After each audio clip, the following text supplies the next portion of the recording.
오늘 함께 나눌 말씀의 제목은 우리는 왜 관계에서 무너지는가 라는 제목입니다.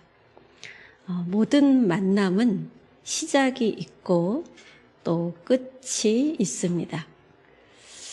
우리는 관계를 끝낼 수 있습니다. 문제는 끝난 다음입니다. 관계는 끝났는데 말이 남고 상처가 남습니다. 관계는 끝나도 영향은 끝나지 않기 때문입니다. 하나님은 오늘 말씀에서 관계를 끝내는 방식을 다루십니다. 우리는 시작할 때는 항상 신중하지요. 그러나 관계를 끝낼 때는 그렇지 못한 경우가 많습니다. 그냥 차단하고 피합니다. 사라집니다. 설명도 없습니다. 책임도 없습니다. 그런데 정말 끝난 것입니까? 관계는 끝났는데 그 사람의 방식은 그대로 남아있지요. 그 상처의 방식은 계속 반복됩니다. 그래서 우리는 사람은 참 변하지 않는다라는 말을 하곤 하죠. 하나님께서는 끝난 관계의 흔적을 다루시는 분입니다. 오늘 1절 말씀을 보면 이혼 증서를 써서 내보내라 라고 합니다. 증서를 써서 준다는 것은 쉽게 끊지 못하도록 막는 것입니다. 말 없이 버리지 말아라. 감정대로 끝내지 말아라. 충동적으로 끊지 말라는 것이죠. 기록하라라는 거예요. 증서를 써서 준다라는 것은 기록하는 것이죠. 기록은 정리하는 것이고 그 기록은 책임 있는 행동입니다.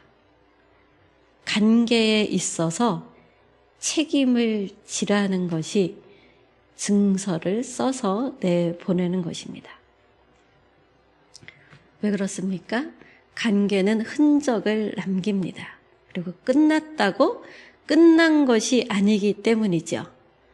말하지 않고 끝난 관계, 설명 없이 끊은 관계, 책임 없이 떠난 관계, 그 관계는 다음 관계 속에서도 계속 다시 나타납니다. 그래서 하나님은 어떻게 끝내느냐를 보십니다. 관계를 시작하는 것도 하나님 앞에서지만 끝내는 방식 역시 더 분명히 하나님 앞에서 하는 것, 이것이 신앙입니다.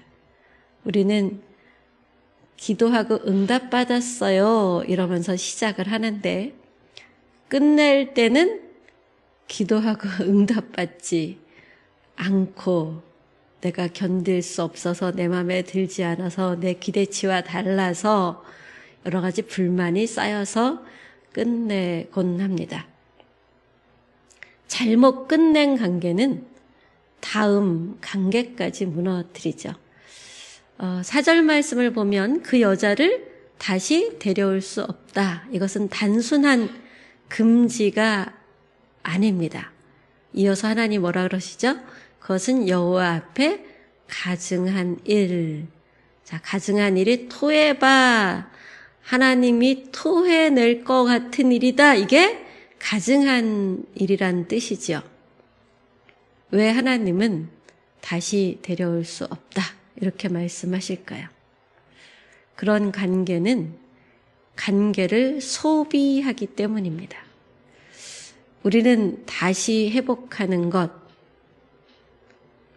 재결합이 더 나은 것이라 생각하는데 오늘 말씀은 금지다 이렇게 말을 하는 것 같은데요. 이것은 회복 금지가 아닙니다. 관계를 소비하는 것을 금지하는 것입니다. 쉽게 버리고 필요하면 다시 부르는 것, 이것은 사랑이 아닌 사용입니다.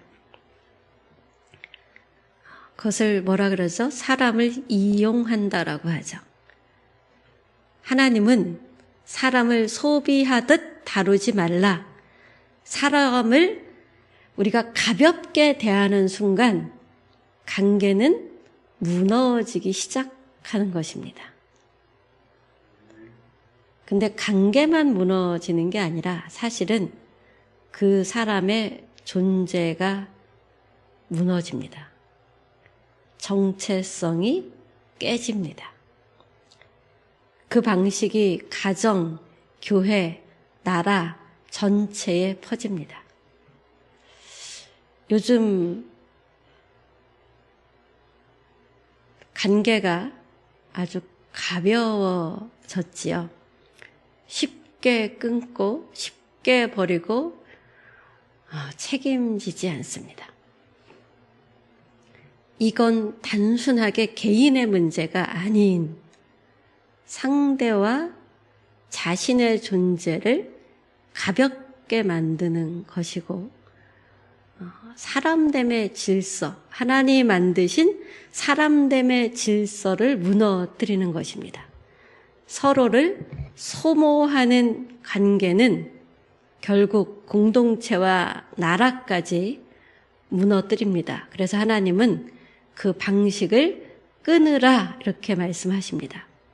하나님은 관계를 지키도록 구조를 만드시는데요. 5절 말씀을 보면 새로 장가든 자는 전쟁에 나가지도 말고 집에 머물러 그 아내를 즐겁게 하라라고 합니다. 전쟁보다 중요한 게 있을까요? 근데 하나님은 관계가 전쟁보다 중요하다라고 하십니다. 하나님은 관계를 지켜라. 그 새로 장가든 자는 아내와의 관계를 시간을 내서 보호하고 지키라 말씀하시는 것입니다. 지켜지지 않는 사랑은 반드시 무너지기 때문입니다. 하나님은 맷돌을 전당 잡지 말라, 사람을 납치하지 말라 이렇게 이어서 말씀하시는데요. 맷돌은 당시 생존의 필수품이죠. 갈아서 음식을 만들어 먹어야 되는데 이게 없으면 음식을 만들어 먹을 수가 없습니다. 맷돌을 전당 잡지 말라, 사람을 납치하지 말라. 이것은 억압적인 관계를 막으시는 것입니다. 납치는 그 사람을 거래 상대로 삼는 행위입니다. 사람은 거래 상대가 아닙니다. 사랑이란 이름으로 사람을 감정으로 조종하고 말로 묶고 상황으로 압박하는 사람들이 있습니다. 그런데 이건 사랑이 아니라 지배입니다. 사입이나 이단이 이런 짓을 많이 하죠. 하나님은 이런 관계는 끊으라고 하십니다. 8절 9절을 보면 나병에 대해서 삼가라 이런 말씀이 있죠. 왜 갑자기 나병이 등장할까요? 나병도 퍼지기 때문입니다. 전염병은 퍼지는 병이고 죄도 퍼지고 사람들의 관계 방식도 퍼집니다. 처음에는 작지요. 말 한마디, 태도 하나. 그래서 소홀하게 생각합니다. 그런데 이것을 방치하면 공동체 전체를 무너뜨립니다. 그래서 하나님은 구별하라, 막아라, 지켜라 이렇게 말씀하시는 것입니다. 거룩은 경계를 두고 구별하여 퍼지지 않게 하는 것입니다. 나병 환자를 구별하여 다른 곳에 머물게 한 것, 이것은 그들을 소외시키는 것이 아니라 공동체를 보호하기 위해서 구별한 것이었지요. 여러분, 우리가 모든 관계를 붙잡는 것, 이것이 믿음이 아닙니다. 지켜야 할 관계가 있고 멀리 해야 할 관계가 있고 끊어야 할 관계가 있습니다. 지켜야 할 관계는 하나님이 맡기신 관계입니다. 가정, 공동체, 뭔가 책임 있는 관계들, 지켜야 할 관계들이 있습니다. 또 거리 두어야 할 관계는 나를 무너뜨리는 관계입니다. 죄로 끌고 가고 조종하고 억압하며 이용하는 관계, 하나님과의 연결을 방해하는 관계, 이건 관계의 이름으로 하는 지배입니다. 가족 간에도 이런 관계가 있죠. 부모 중에 어떤 분이 자녀 중에 어떤 한 아이를 지속적으로 억압하고 조종하고 이용하는 관계가 있습니다. 또 뭐 그 반대가 있기도 하고요. 이럴 때는 가족이란 이름으로 지속해야 하는 것이 아니라 그 사람의 존재됨을 망가뜨리고 있기 때문에 끊어야 하는 관계다라고 할 수 있겠죠. 끊어야 할 관계는 계속하면 더 피차를 무너뜨리게 합니다.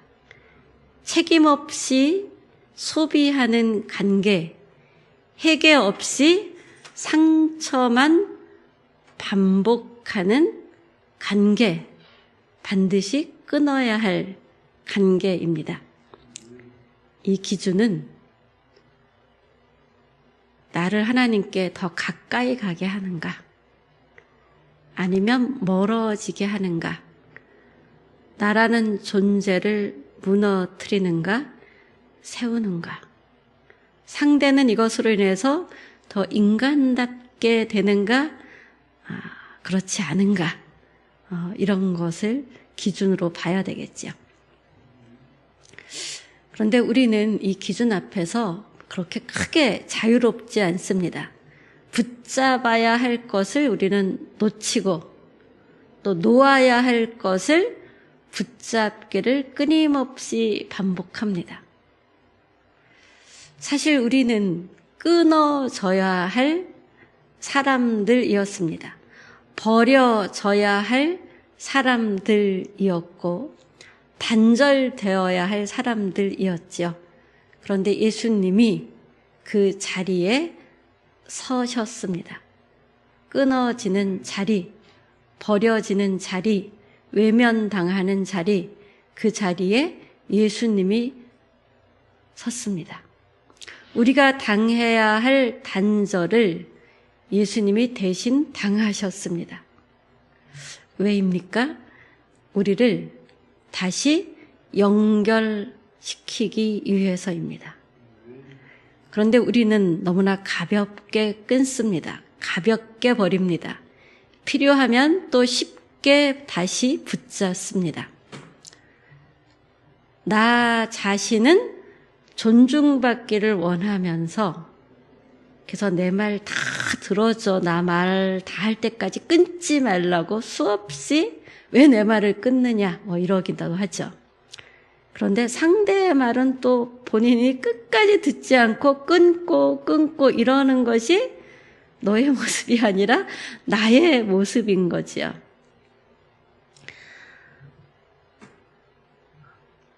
상대를 존중하는 것, 그것이 그렇게 쉽지 않습니다.